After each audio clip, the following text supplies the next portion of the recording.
حضور کا صحابی حضرت اسید بن حضیر رضی اللہ تعالی عنہ ایک مرتبہ اپنے گھر میں سورہ بقرہ کی تلاوت فرما رہے تھے اور ان کا گھوڑا ان کے قریب باندھا ہوا تھا۔ اچانک گھوڑے نے گھومنا شروع کر دیا، اچھلنا شروع کر دیا۔ انہوں نے یہ دیکھ کر قرات کو موقوف کر دیا تو گھوڑا بھی ٹھہر گیا۔ انہوں نے دوبارہ پڑھا، گھوڑا پھر گھومنے لگا۔ پھر وہ نماز سے فارغ ہو گئیں۔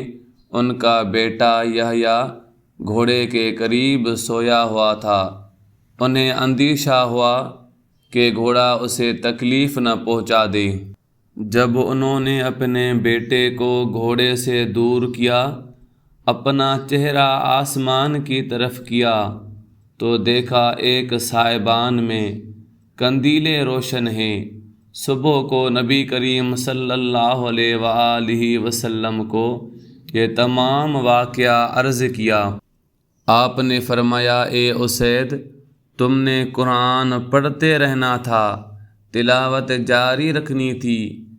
حضرت اسید نے عرض کیا، یا رسول اللہ، میرا گھوڑا میرے بیٹے کے قریب تھا، میں ڈر گیا کہ کہیں گھوڑا میرے بیٹے کو روند نہ ڈالے۔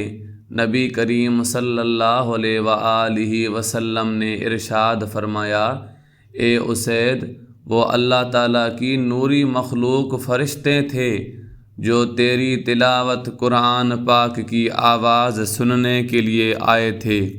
اگر تو تلاوت کو جاری رکھتا تو مدینے کے لوگ اپنے آنکھوں سے فرشتوں کو دیدار کرتے ہیں۔